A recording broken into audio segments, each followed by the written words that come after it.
Hi everyone, it's Sam, NFT Statistics with your proof daily NFT countdown. It's been 48 hours since Blur gave the community $300 million. It's had a huge impact on the marketplace. We're going to talk about that. We're going to talk about BendDAO, where loans outstanding has gone through the roof. We'll talk about some big trades. Let's get right to it. Starting with a quick market overview, you can see that volumes hit another 9-month high, basically the highest they've been since the other D drop, even higher than they were yesterday. Now, if we look at market share, just completely all dominated by Blur in terms of ETH volumes, this is the highest that Blur market share has ever been. So the first time that we've seen Blur at 80% plus market share. Now, as always, there's always asterisks. It's never always that straightforward. If you look at the unique buyers, unique wallets that bought NFTs yesterday, it actually wasn't any better than normal. It was a very normal average day.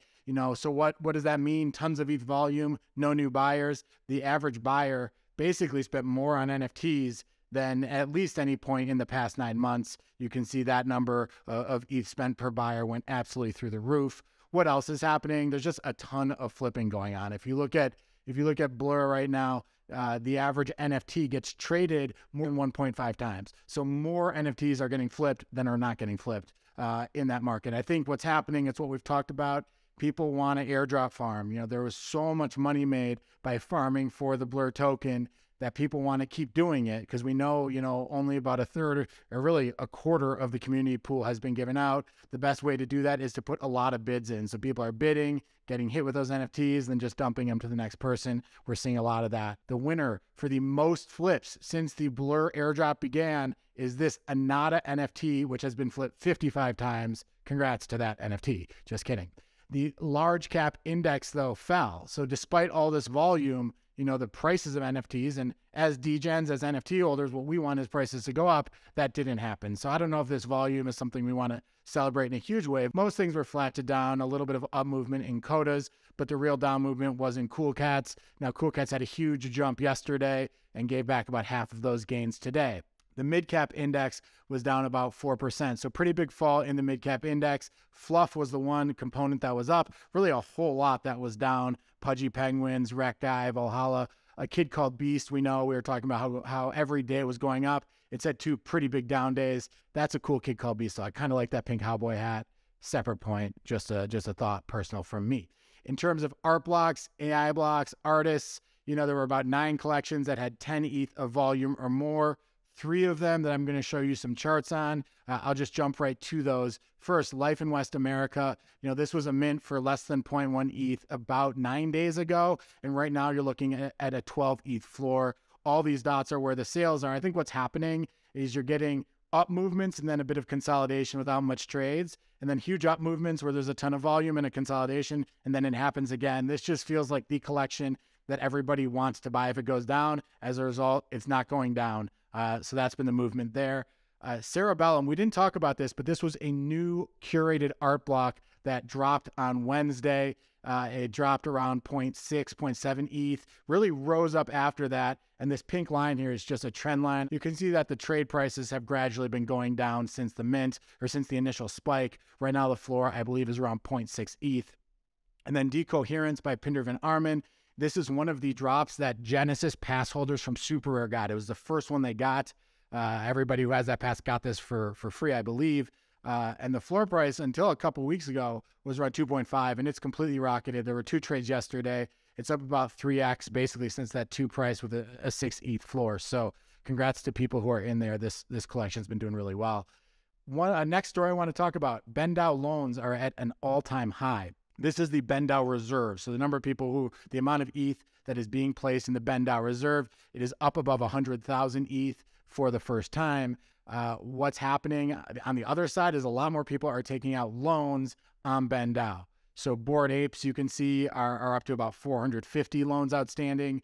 Mutant Apes is where it's really gone parabolic. You've gone from about 250 loans outstanding to 550 loans against Mutant Apes. Really just a ton of upward movement there. The other is Azuki. Azuki's at an all-time high right now for total loans outstanding, 350 loans against people's Azukis.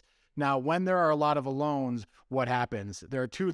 I mean, I tend to not think that it's either all that great or all that bad for the marketplace. there are two possible impacts. One is that as NFTs go higher, you can see more upward volatility, because if people want to take loans out against their NFTs, they get more ETH. And a lot of times they want to do that so they can buy more of the NFT. So price goes up, people borrow money, buy more. So that's upward volatility. The other thing, which we've seen a couple times, is downward volatility. As the price goes down, more of these NFTs get liquidated. As more get liquidated, there's more selling pressure. So it can exacerbate the down moves and cause those to accelerate too. So that's a risk down there. I'll show in a little bit why we're not at risk of that right now. Why that's a little bit of ways away. The question to me, though, is why are loans going up so much? Like, it's a weird time for this to be happening.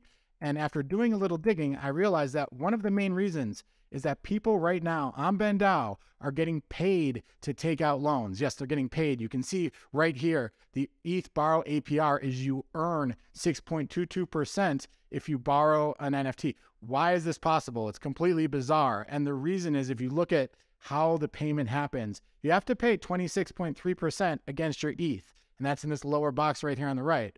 But you get rewarded 32.6% in the BendDAO token. Okay, so why is this happening now, but it hasn't happened before? The reason is because the BendDAO token has gone up 8x since the beginning of the year. Okay, so getting that BendDAO token is now worth so much ETH than it used to be. And because of that, that component is just so much more, gives you so much more reward relative to the ETH that you have to pay. Obviously, anytime a token goes up 8x over the course of a 2-month period, there is the chance that it will go down again and go back. So this is no surefire thing. That's the risk you're taking. If that happens, then you're in a loan where you have to pay 26% APR against your ETH. But in the current state, this is what's happening. I asked Twitter, as I do, when I don't know the answer to something, why is this up 8x?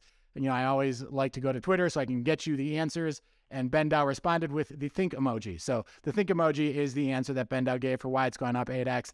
It's related to DeFi principles, the amount of APR you can earn through staking, stuff like that. But regardless, that's what's been happening in the marketplace. I mentioned a little earlier, I don't think this is a huge risk right now. All these loans are a big risk. The reason is that health factor is the key thing to watch with BendDAO. Okay, when the health factor gets to 1.0, that is when BendDAO forces that the NFT will get sold, so they can recover the ETH and make sure that their depositors don't lose money. Okay, so it has to get down to 1.0. You can see that the NFTs that are currently closest to liquidation, the floor is still 16% above the liquidation level. Okay, so the floor on Bored Apes will have to get to 65 for a couple apes to start to get liquidated. Maybe those will get bought back before then, and you really got to get below 60 before there's really a substantial amount of volume that will get forced liquidated. So I'm not too worried about it right now, but that's the basic story of what's going on with BendDAO. Third thing, notable sales to talk about. The first is this piece by Claire Silver, sold on Super Rare for 52.69 ETH. This is her first minted work using the DALL-E 2 tool. I always like to see the tweets that artists have after big purchases. She's really excited about the purchaser. I'm thrilled. I'm humbled. Might be crying. Don't tell anyone. I just love Claire. We had her on the podcast. She's so genuine, so authentic, and always just really excited to see when she gets these big sales. This is her second sale at 52.69 ETH. You can see this was her Genesis piece, which sold at the exact same price. She also has another piece that is on Maker's Place right now, which you can check out at Maker's Place, which is currently up for auction. There's a bidding war going on. The initial bid was 32 ETH. That price is now up to 40 ETH. So that's probably going to be done by tomorrow. So congrats to Claire, really exciting. This was one of the more interesting trades. The second trade to talk about, an Ordinal Punk traded for a Fidenza. Okay, now a Fidenza, let's try to think about what this Ordinal Punk or what this trade is worth in ETH terms or in Bitcoin terms. The floor of the Fidenza is 78 ETH right now. I think you got to back out about 10 to 15% because the floor is the lowest price that's not being sold. Where would it actually have liquidity? Plus the fact that there is a fair bit of fees on Fidenzas. So let's say you back that out, you get to about 4.8 Bitcoin for this trade. I'd maybe call it 70, 68, 70 ETH. Now looking at where Ordinal Punks have been trading, we haven't talked about them for a week, but there's been a little bit less liquidity. Each dot here represents a trade over the past 9 days. You can see that most of the trades happening are in that 4 to 6 Bitcoin range. Again, a bit fewer of them. So, that's kind of right where this trade happened. It was at that 4.8, 4.7 range. So kind of right up the middle for it, but always interesting to see an NFT for an NFT trade like that. There are obviously these two trades, one at 9.5, one at 11.5. Those happened 8 days ago for these two Ordinal punks, Ordinal number 472 and then Ordinal number 620. Last trade to talk about is the Getaway by OXDGB for 16.8 ETH. We've talked about OXDGB before on the show. You know, his work is just really catching fire. One of the real up-and-coming artists. Really cool kind of thematics that go through all his work. If you look closer at this, you can see there's an image there of the car with the chromey squiggle that was in a prior image that he gifted to Kevin Rose.